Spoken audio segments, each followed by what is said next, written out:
Selamat berjumpa untuk kita sekalian. Pada kesempatan ini bersama kami, kita hendak berbagi inspirasi atas bacaan Injil pada hari ini. Bacaan Injil hari ini, hari Sabtu tanggal 10 April tahun 2021, bacaan Injil kita diambil dari Injil menurut karangan Markus, bab 16 ayat 9 sampai dengan 15.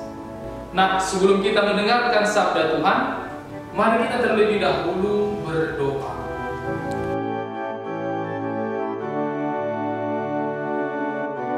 Marilah berdoa. Dalam nama Bapa dan Putra dan Roh Kudus. Amin. Allah Bapa sumber kehidupan, kami bersyukur kepada atas rahmat kehidupan yang senantiasa Engkau curahkan di dalam hidup kami. Kami mohon terang Roh Kudus-Mu untuk menerangi hati dan pikiran kami untuk merenungkan sabda-Mu pada hari ini. Terpujilah Engkau ya Tuhan, kini dan sepanjang segala masa. Amin.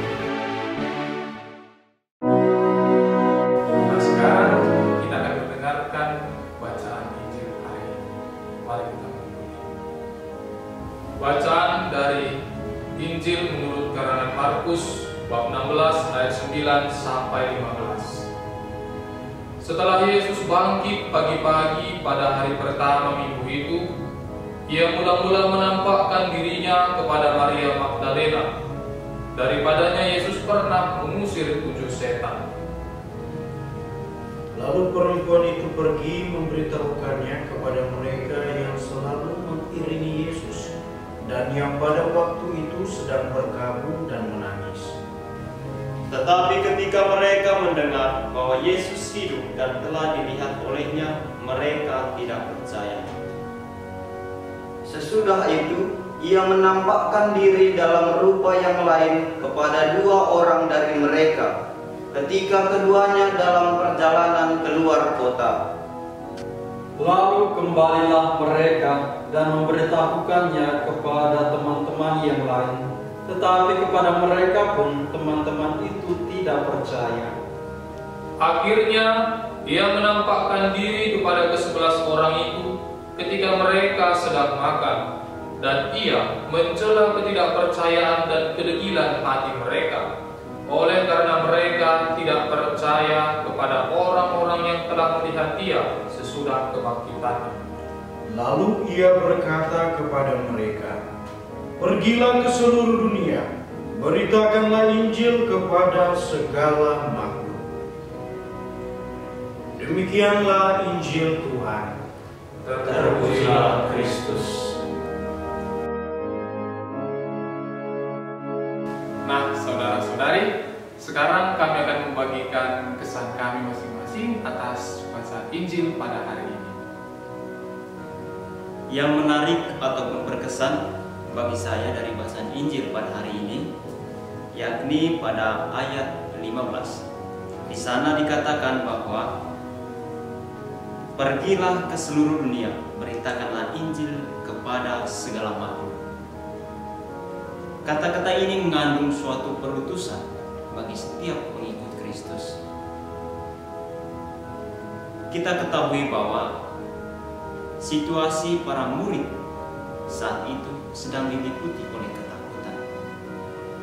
Yesus yang mereka imani telah tidak lagi bersama mereka.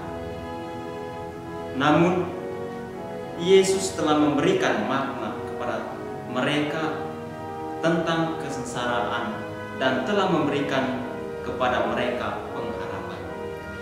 Inilah juga yang menjadi permenungan bagi saya, di mana saya telah mengikuti atau merayakan kebangkitan Kristus itu, diberikan juga tugas yang sama untuk memberitakan kepada setiap orang yang mungkin belum menerima Kristus yang bangkit.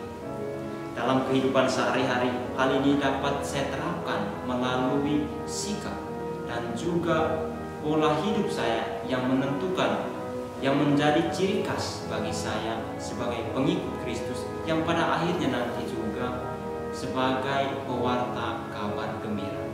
Ini jugalah hal yang mendasar bagi saya untuk merefleksikan panggilan hidup saya atau identitas saya, di mana saya dituntut untuk lebih mempersiapkan diri.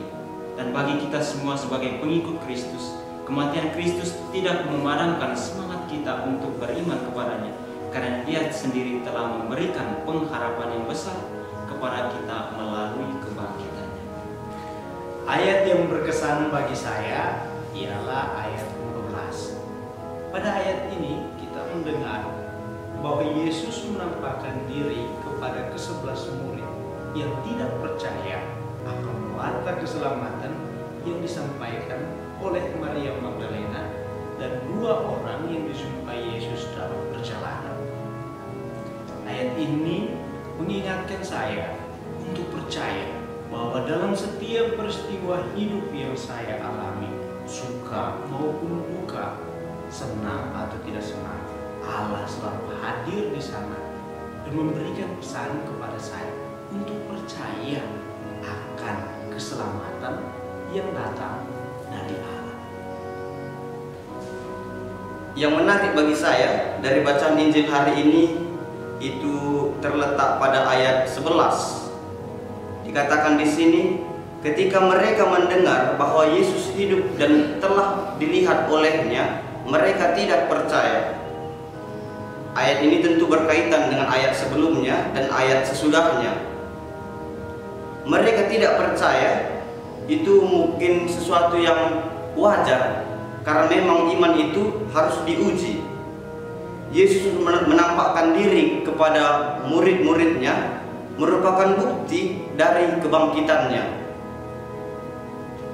Meskipun demikian, pada bagian akhir Tuhan meyakinkan mereka dan mengutus mereka untuk mewartakan Injil ke seluruh dunia. Hal ini juga menjadi tugas bagi kita para pengikutnya di zaman ini. Saya secara pribadi merasa berkewajiban untuk mewartakan Injil Tuhan itu kepada seluruh dunia. Hal ini dapat dilakukan dengan kata-kata, dengan tulisan-tulisan, dan secara khusus melalui tingkah laku sehari-hari, melakukan perbuatan baik sebagai bukti bahwa kita ini adalah murid Kristus. Ayat yang berkesan bagi saya adalah dari ayat 10. Lalu perempuan itu pergi memberitahukannya kepada mereka yang selalu mengiringi Yesus dan yang pada waktu itu sedang berkabung dan menangis. Dalam ayat ini diungkapkan bagaimana perempuan ikut berpartisipasi secara aktif untuk mewartakan kebangkitan Tuhan kita Yesus Kristus yang olehnya mendatangkan keselamatan bagi kita. Perempuan ini pergi mewartakan Yesus yang telah bangkit. Oleh karena itu, setiap orang yang percaya akan diselamatkan. Iman dan kepercayaan inilah yang mendatangkan keselamatan bagi seluruh umat manusia.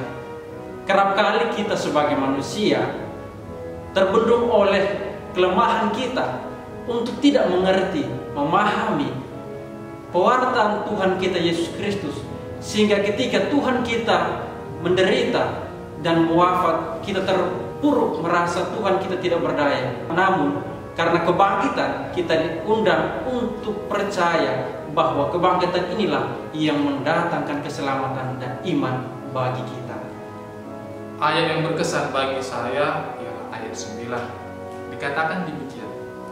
Setelah Yesus bangkit, pagi-pagi pada hari pertama minggu itu, Ia mula-mula menampakkan dirinya kepada Maria Magdalena. Daripadanya Yesus pernah mengusir 7 setan. Ayat ini mengingatkan kita, mengingatkan saya tentang bacaan yang kita dengarkan ketika pada hari raya Paskah. Yesus menampakkan dirinya setelah kebangkitannya kepada Maria Magdalena. Hal yang patut kita ikuti, kita teladani dari tokoh Maria Magdalena ini. Yang pertama, karena dia pernah ditolong. Dikatakan di sini, daripadanya pernah diusir 7 setan. Kemudian dia menjadi pengikut Kristus yang setia. Dia menjadi orang pertama yang datang ke kubur untuk melihat Tuhan yang dia imani. Sebagai orang yang terpanggil, sebagai orang yang juga pernah ditolong oleh Allah, merasakan rahmat pertolongan Allah dalam hidup saya juga hendaknya mengikuti teladan Maria Magdalena, menjadikan Allah yang utama dalam hidup saya. Saudara-saudari, setelah kita mendengarkan ayat-ayat yang berkesan dari kami, saya akan merangkumkan beberapa pesan-pesan yang dapat kita wujudkan dalam hidup kita berdasarkan Injil yang kita dengarkan pada hari ini. Yang pertama, kita diutus mewartakan Injil lewat kesaksian hidup kita.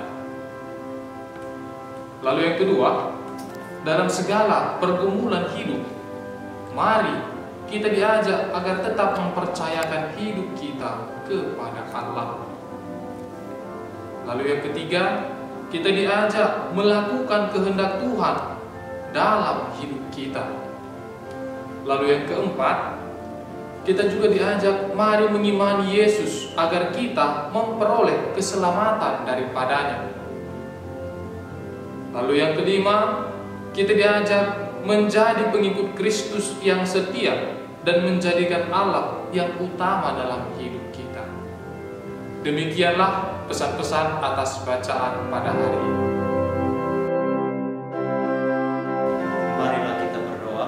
Allah Bapa yang Maha Baik, kami bersyukur dan berterima kasih kepadamu atas pendampinganmu dalam pendalaman kami ini. Kami mohonkan kekuatanmu untuk kami dalam melaksanakan dan mengamalkan sabdamu yang telah kami dalami pada hari ini. Semua doa dan harapan ini ya Tuhan kami sampaikan kepadamu dengan perantaraan Kristus Tuhan kami. Amin. Dalam nama Bapa dan Putra dan Roh Kudus. Amin. Demikianlah sharing kitab suci dari kami. Amin.